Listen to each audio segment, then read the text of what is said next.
You're listening to another episode of the Philly Sports Jabronis. Tonight's podcast is being recorded live at Nippers Bar and Pizza on Main Street in Jeffersonville, Pennsylvania. And now, on with the show.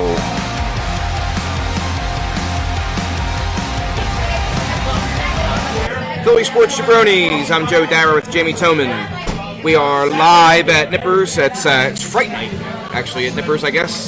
Two-man crew tonight. They're actually going to have their Halloween party tonight, as it appears. There's a lot of Halloween decorations, people flying around in costumes. And Carlos may be joining us a little later. Rob Sr. has sent us in his Games Not to Bet, so we'll be plugging that in pretty soon. But yeah, for the most part, Jamie and I are going to get into, I guess it's a perfect fit that there's Halloween. You know, the frightening theme is going on tonight because I think we're still kind of a little scared as to what happened to the Eagles this past weekend and what that means for the foreseeable future with this club. Injuries aside, just I think we're all kind of a little dismayed, confused, and maybe I don't know. There aren't enough adjectives to kind of describe what's going on here, other than I think it's a little frightening all of a sudden.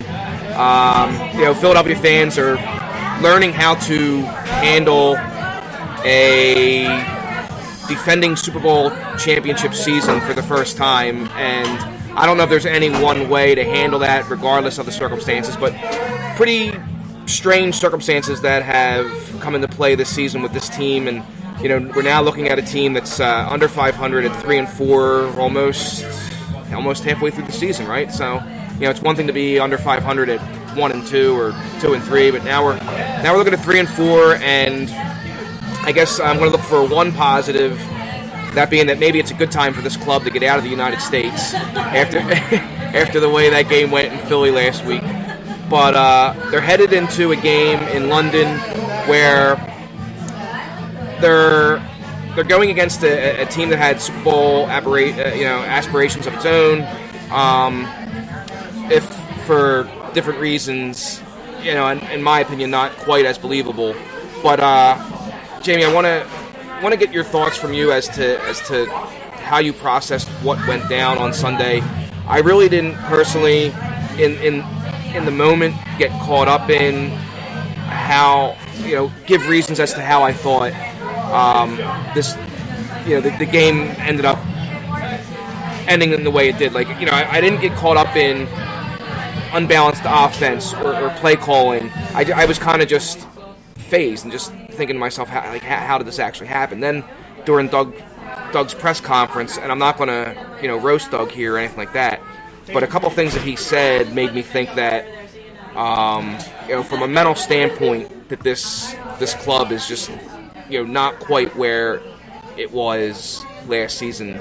And I feel like, at least as far as Doug is concerned, that maybe he's using the whole, it feels like the underdog mentality has kind of become a crutch.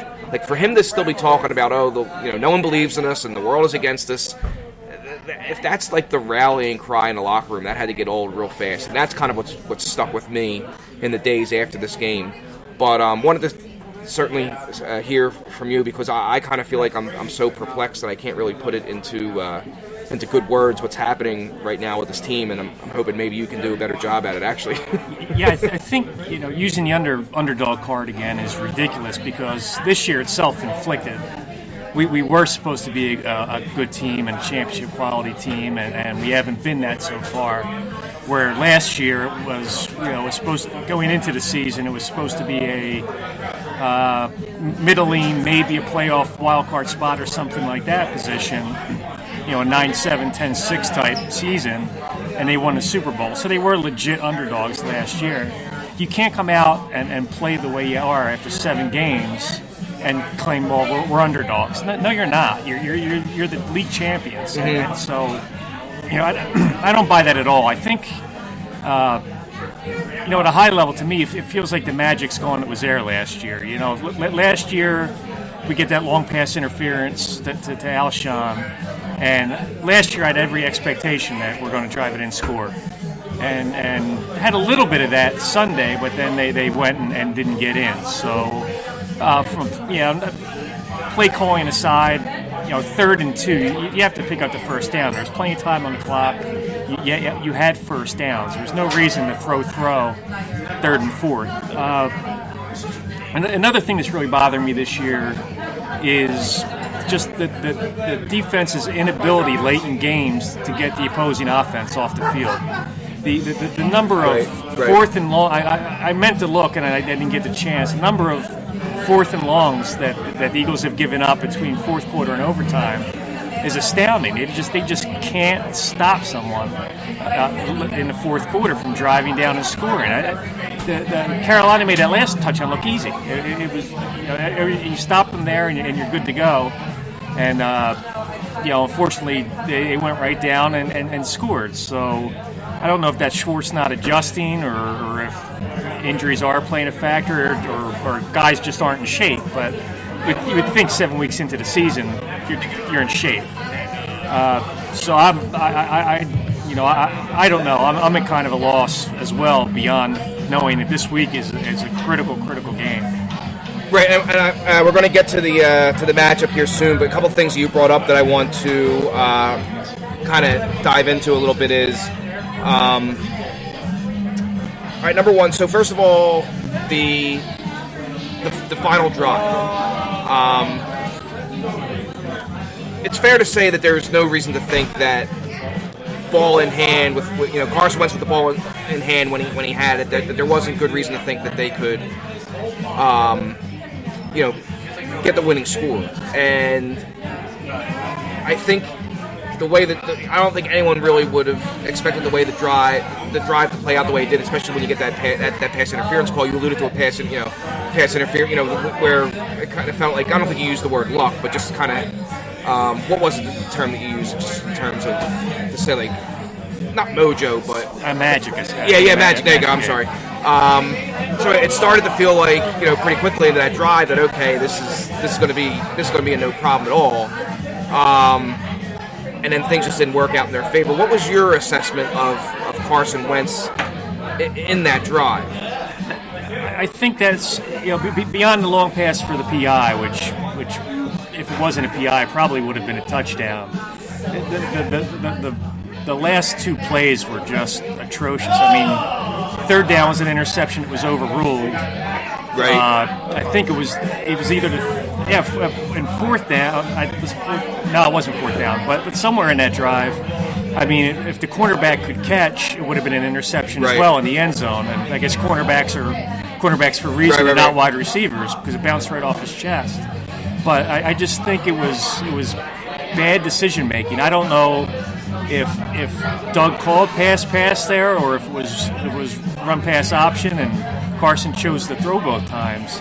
And even on one of the plays, you had Smallwood sitting wide open, and and Carson tried to force it in. So that's definitely one of the worst series of plays I think I've seen him play since he came into the league. Yeah, especially the Smallwood play to me is kind of the most egregious issue on that drive, where you'd wonder, and I think at that point it was they still needed, they weren't end goal to go, right? So they still had room to gain at least one more first down. I think it was only one, before being goal to go, and that the fact that he didn't just kind of float it out to Smallwood for what looked like guaranteed easy couple yards at best, is probably the most glaring thing that stood out to me. As far as you mentioned related to the Jacksonville matchup, I mean, it feels like we've got two desperate teams here right now, right? We've talked a lot on this podcast about how strange the London games can be, and as far as Survivor goes, and we'll get to our Survivor list here in a little while. But as far as where this game falls on the schedule for the Eagles and the circumstances surrounding it, the circumstances that are surrounding the Jaguars, they've got themselves in a little bit of a mess due to a set of different circumstances. what's your take on this game, and who's in a better position, do you think, to win this game for real football reasons, as opposed to just kind of the situational mess that's going on for both clubs? I like the Eagles, depending on Bortles' backup is no great thing either, but this could be a game where the Eagles' defense steps up and wins the game for them. Bortles turns the ball over excessively. I think we only have 6 turnovers year to date, which is atrocious after 7 games. So this is a chance for the defense to come alive and hopefully get a couple turnovers. And the offense doesn't have to do all the heavy lifting, given the injuries that are still on both sides of the ball, but the offensive side as well. So, my expectation is the defense comes up big. I know it's a weird time. Everyone's body clocks are going to be off. Yeah. Jacksonville's a little bit used to that. Seems like they play there every year. But again, I do expect the Eagles' defense to finally show up and have a really strong game. The notion that Doug right now, I guess anytime you lose your offensive coordinator, whoever it is, let alone whether or not you've won if you're a Super Bowl winner and you lose anyone on your coaching staff, obviously that's going to take its toll. That seems to be a common theme now among what media, fans talking about the personnel that Doug has lost on the offensive side of the ball. You're looking at his offensive coordinator and Reich and quarterbacks coach, right? Do you buy into that at all?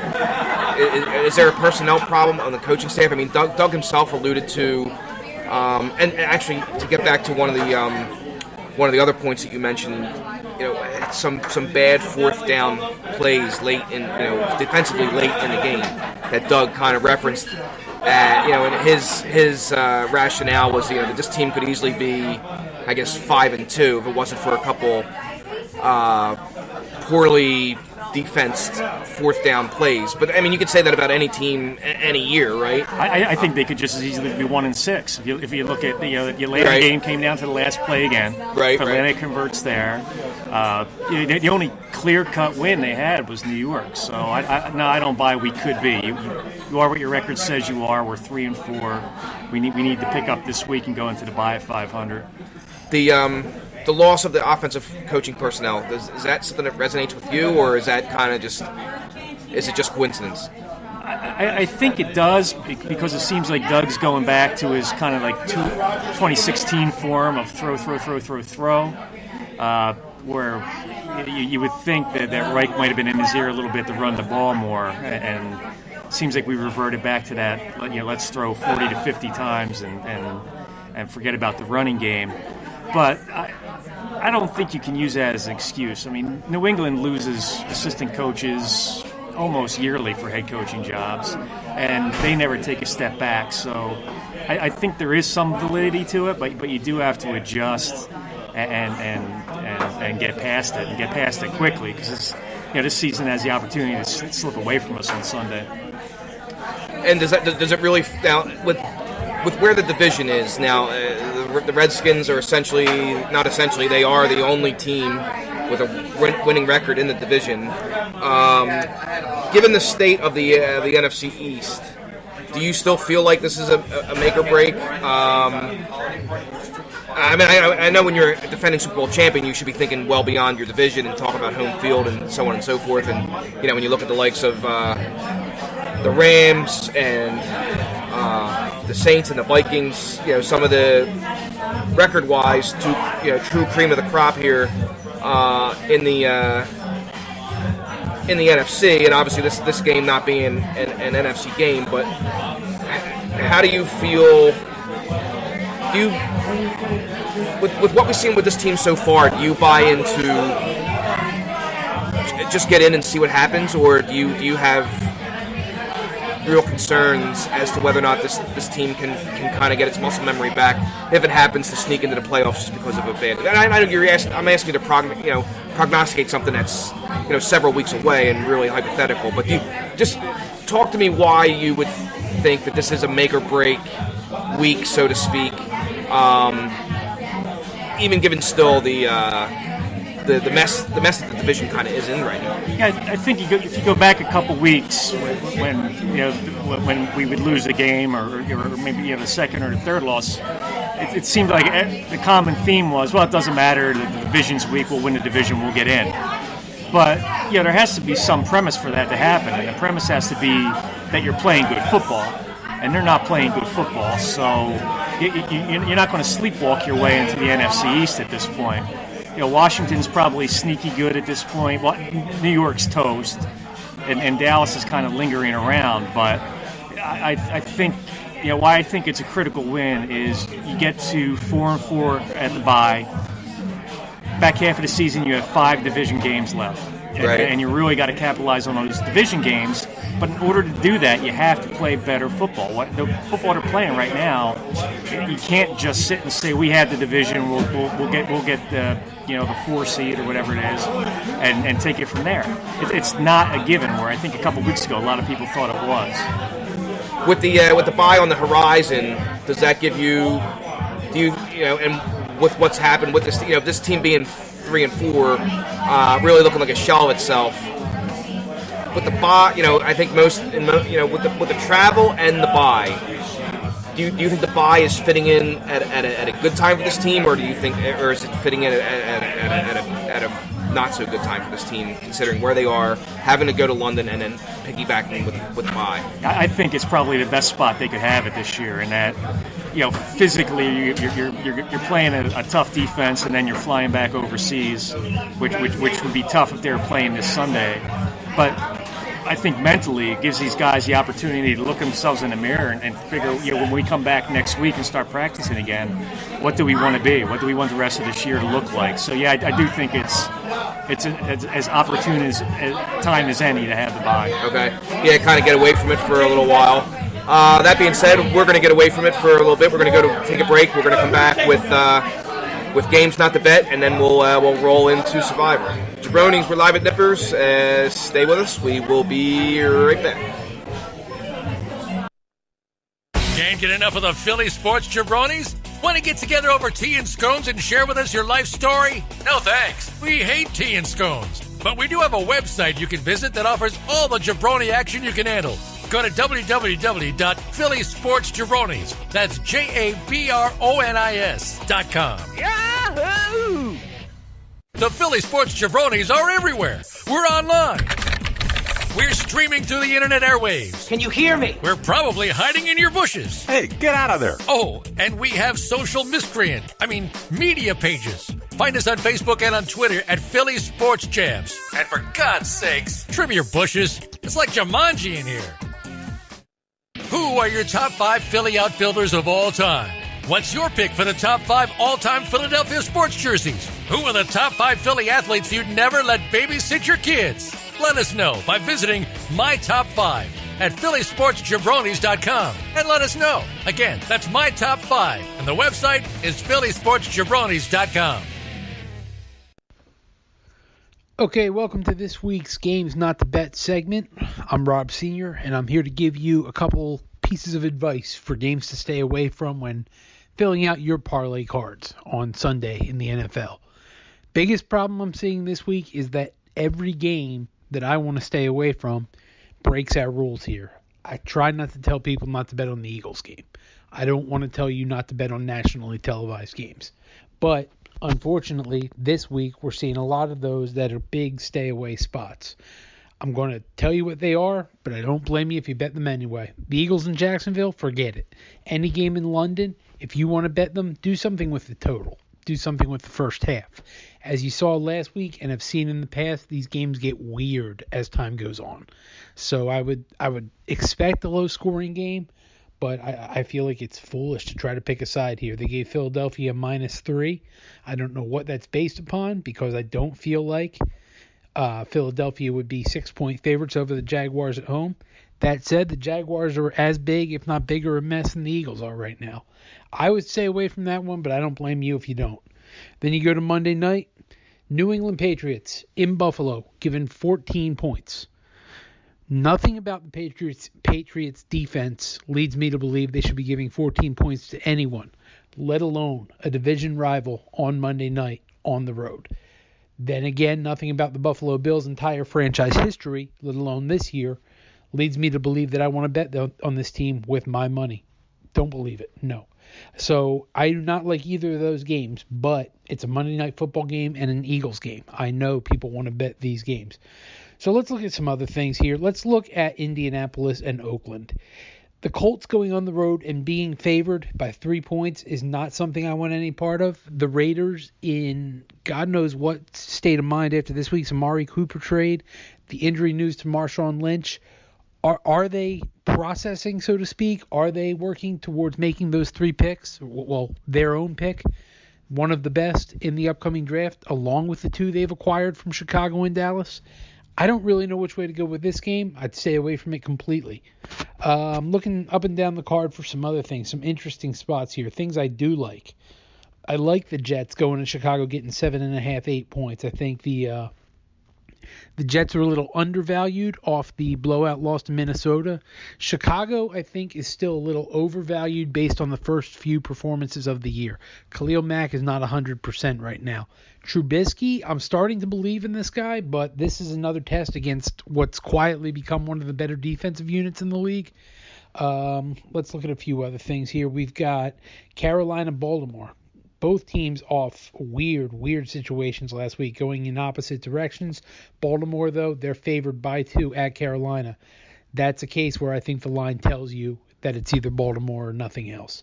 But for games not to bet, unfortunately, I've got to give you the Eagles. I've got to give you Monday Night Football with the Patriots. And for those of you who just can't stay off of those 2 games, I'm going to give you the third game, Indianapolis, -3 at Oakland. Those are your games not to bet. Good luck out there. Jabronis, we're back live at Nippers. They're getting ready for the Halloween party. We're going to go down our Survivor suggestions for Week 8. It is Football Thursday for us. The Texans, by the way, are currently in a 7-7 tie with the Dolphins. We'll get into this more later, but Jamie, both you and I were saying we sort of like the Texans as an option, given what the slate is providing us this week, but we were both hesitant to dive into a Thursday game once again, so certainly not advocating for that. But we'll get back to the Survivor schedule pretty soon. Rob's games not to bet, as we were just listening to. So the Eagles and Jaguars, for mostly for reasons of travel, but certainly not keeping it just to that. And then it's funny, as Rob was saying that. His first 2 games off the bat, not to consider with your wagers, are going to be tough for listeners to refrain from, because not only is he advocating to avoid the Eagles-Jaguars game in London, but he's also suggesting to avoid the Bills and Patriots on Monday night. And it's Monday night. There's only one game one NFL game to bet in that day, and so it's tantalizing on its face in that regard. But for those who may not be able to help themselves, although he advises strongly against either one of those games, he throws in the Colts and the Raiders to stay away from. Yeah, it's kind of actually, it's not a slop because Indianapolis is actually playing a touch better than I thought they would this year. And the Raiders have just they started their rebuild after Week 5 this year. It's at Raiders, which helps. But yeah, I agree with Rob. It's a tough one to get a feel for.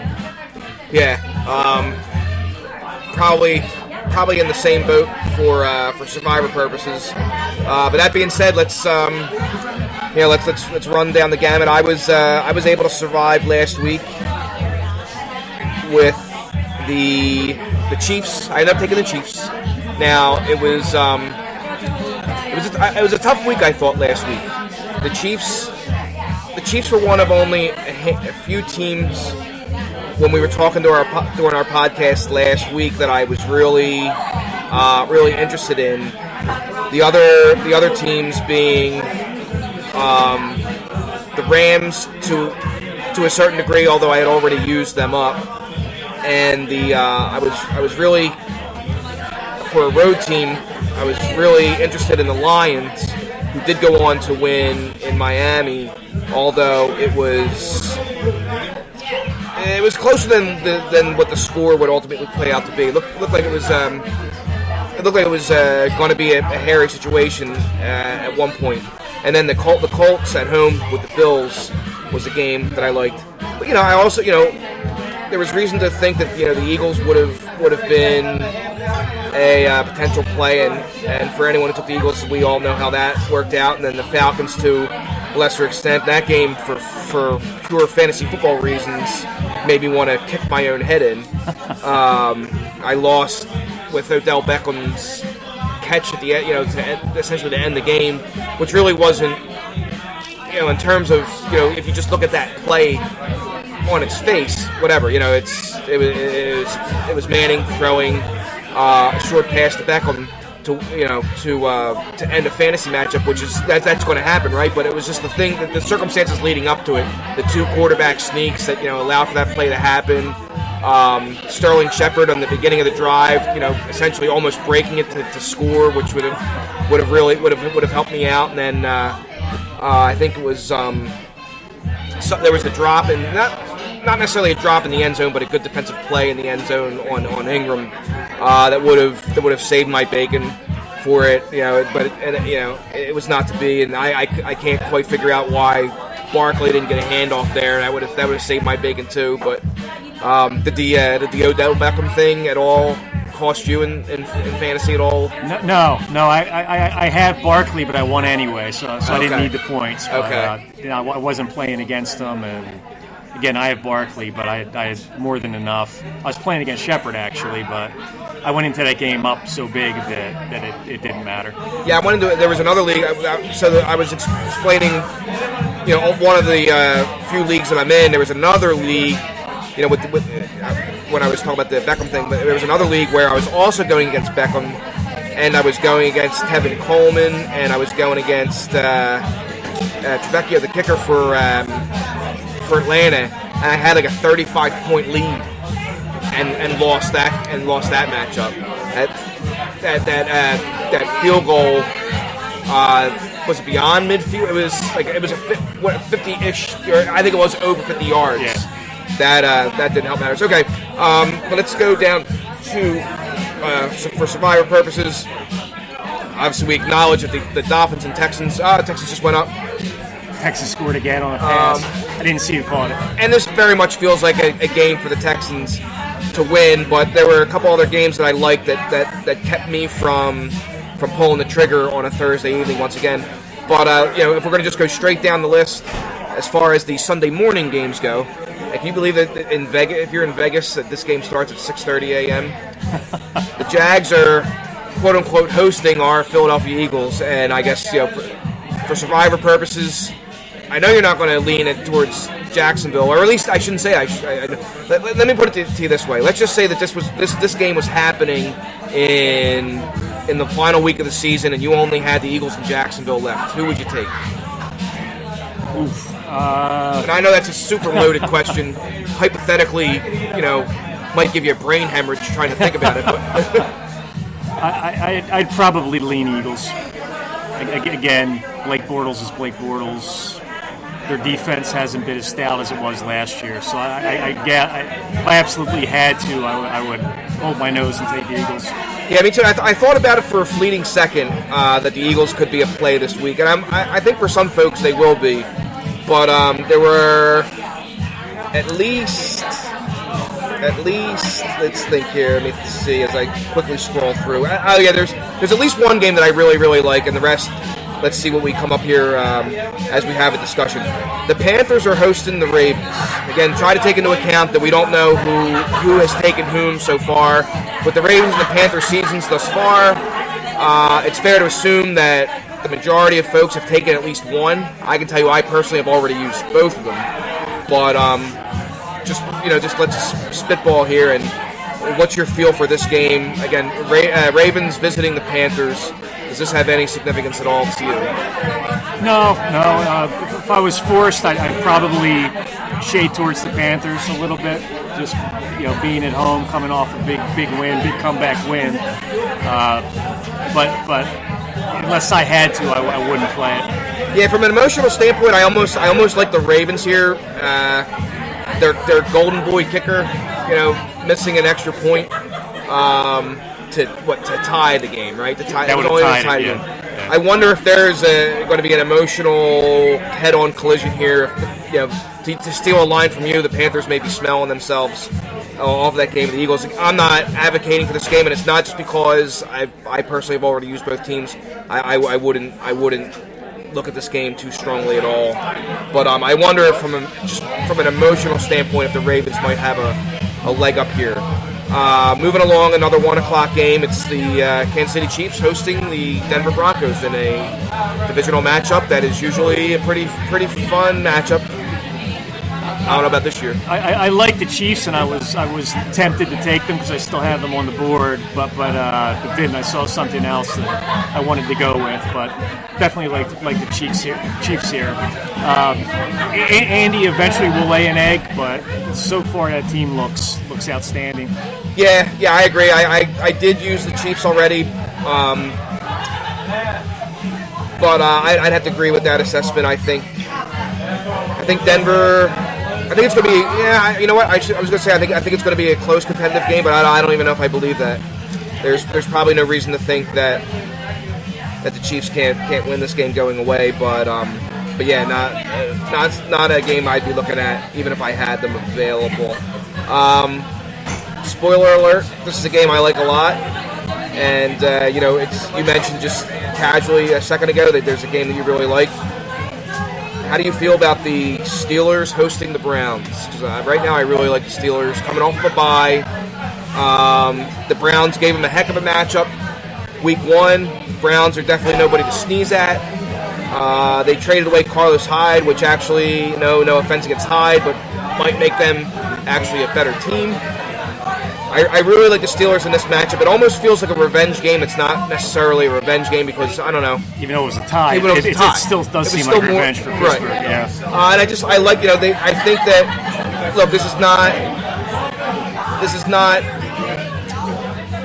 a surefire Super Bowl team like we thought they would have been in the offseason.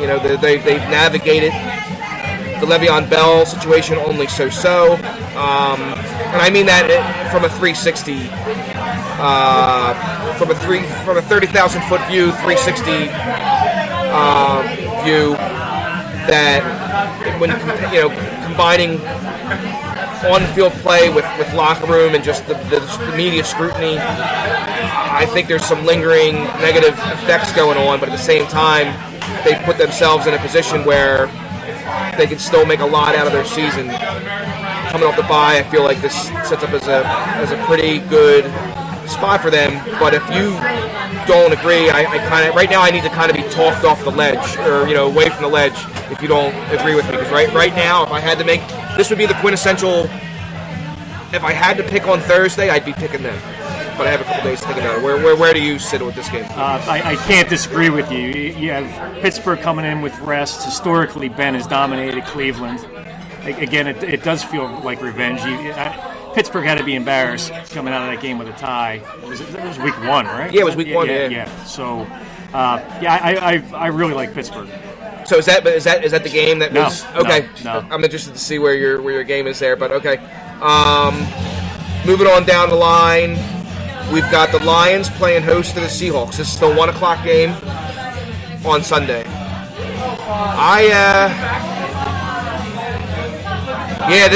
This is a game I can't figure. I'm not leaning one way or the other at all. I think the only thing that's not a real, and I can't even say that the Seahawks coming off of a bye for me is superseding the Lions getting to be at home, dealing with a team that'll deal with a time change. I don't have a good feel for this game, and that's why I really didn't give much thought to it. Yeah, I've mentioned in weeks past my personal manifesto is to never go for or against Detroit, because every time I have in the last 4 years, I've ended up getting screwed by them. I'm curious to see if Seattle has anything left. Now Doug Baldwin's healthy, Russell Wilson, who's played pretty well this year, all things considered. The running game still stinks. although I don't know the status of some of their other receivers. But anyhow, I think Seattle is offensively as relative. Well, I mean they're tight ends out too, so I can't even say that they're actually. Lockett was the other. I think Lockett may be battling something, so he may not be on the field. But yeah. So all right. So you're saying just other than the Lions kind of just being a toxic team for you, do you have any read on this game other than that? I probably lean a little bit towards the visiting team in Seattle. I just think that Wilson has the knack to pull games out as much as Detroit has the knack to give games away. That and Wilson's my backup quarterback and my starter's on bye, so I'm rooting for him. There's a rooting interest. Yeah. But yeah, I'd give a slight edge to Seattle, but wouldn't select it. Okay. Bengals are playing host to the Buccaneers. We're still in the 1 o'clock zone of Sunday afternoon. Bengals coming off of that really awful performance against Kansas City. Now, it's funny. I picked Kansas City in my Survivor, but I was expecting it to be a competitive football game. So much so that I played Andy Dalton in one of my leagues, actually over Philip Rivers, which parlayed. When I was speaking earlier about the loss that I took when Odell Beckham caught that last second pass in the end zone. That was also that was all combined with the fact that I played Dalton instead of Rivers, that which cost me 11 points on the board in and of itself. I get so paranoid from a fantasy standpoint, especially about these London games, that I was like, you know what, I think the over/under, and I try not to get caught too much up in that. The fact that I can remember an over/under is basically a medical miracle and a mathematical miracle all at once. But that over/under was like at 60, and I was like, okay, this is going to be a game where Andy Dalton, for fantasy purposes, should put a ton of points up on the board. But I don't see Kansas City losing this game, coming off the loss that came off the week before to the Patriots. But now we got back to real life Survivor mode. We got the Bengals hosting the Bucs. The Bucs have been putting some points on the board. They have, but that Fitz magic that they showed at the beginning of the season doesn't quite seems like they're fizzling a little bit. And you're right. Cincinnati got embarrassed, so I'm going home team there, Cincinnati. But a game, did you consider it all for Survivor? I looked at it briefly, but you didn't. No. I'm wondering if this game is the game that you're looking at. The Bears are playing host to the Jets. That's it. Yeah. Is it? Yeah. I had it narrowed down to 2. I'll reveal the other one later. But I'm actually glad that it's this one, because the other one that I'm thinking you were possibly thinking about, I have hesitation over. I like this game too. But let me ask. So basically, this is your tier 1 right now, right? It is. So expand on that a little bit. I like the way Trubisky's developing. Chicago's defense is really good with the addition of Mack, and you're playing a rookie quarterback who's traveling. I know it's out of conference, but you get a rookie quarterback at home with that defense, you should be able to beat them. Yeah, I agree. And this is this is basically I've got 1A and 1B. This is when I say that if I had to choose tonight, I would have chosen the Steelers just to get my pick in. But now that I have, I will have a couple days, obviously, to debate it. And this game is probably the only other game that I'm going to give real consideration to. But I will. This feels good for Chicago. Robinson is supposedly not going to play. I can't figure out what the heck is going on with Jordan Howard, other than the fact that I don't want fantasy to clog my mind too much. From a real life standpoint, hey, they're winning football games and they're being competitive in their losses. So I'm sure that they're not overly worried about a quote unquote Jordan Howard situation. But I think the only thing right now that would make me think that I wouldn't take the Bears over over the Steelers is almost semantics, and that's that, their quarterback, although, as you and Rob said, it has become increasingly trustworthy. It's really, it's really minutia that's got me putting them not as my top choice right now. But I will certainly mull it over for a couple days. But for anyone considering Chicago, it's a viable option, and I would think for those folks that still have Chicago remaining, it's a good spot to strongly consider the Bears. Divisional matchup, we're still in the 1 o'clock zone. Last 1 o'clock game, Giants are hosting the Redskins.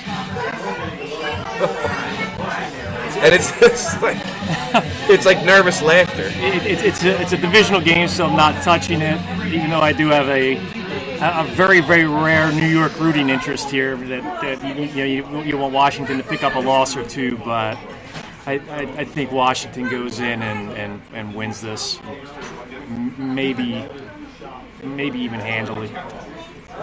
Yeah, now the Redskins next week will host the Falcons, and then they're not going to have their bye yet. Did they have their bye? I think Washington had their bye early. Yeah. So I was trying to see what their schedule was looking like, as to maybe that would be a reason to think that they won't go in there and win. Well, they're 4-2, right? So they had to have their bye. Yeah. So they own the division right now at a 4-2 record. But no, not even to play devil's advocate. I was trying to see if there's any reason to possibly think that the Redskins can go in there and not win this game. With how pathetic the Giants have looked. And it's not. I can't even find it, on the schedule for them to have like a serious letdown. Game not to touch, as you said, but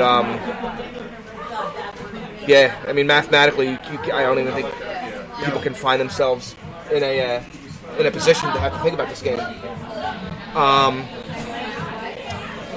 Raiders are hosting the Colts. It's a game not to bet. Is it a game at all to think survivor-wise?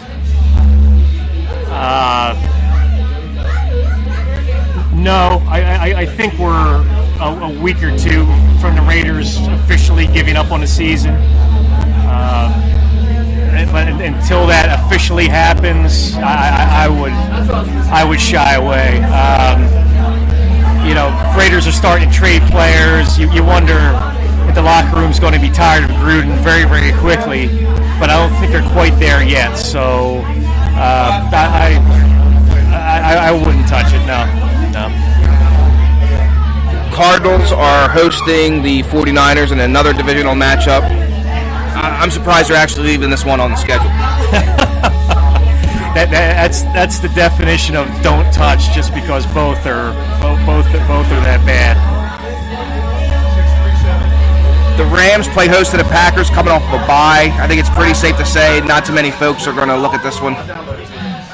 It's hard to go against Rodgers at any point, and then at some point the Rams have to come a little bit down to earth. They're not going to run the table, so this could be a game.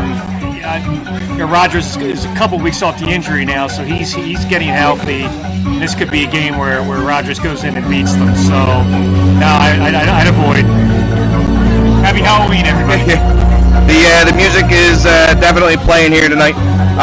Sunday night game is the Vikings hosting the Saints, and I think it's again pretty safe to say that there's not a real reason to look at that. I have a feeling that folks who may not have used the Patriots though on Monday night may look to consider them against the Bills on the Patriots being on the road on Monday night.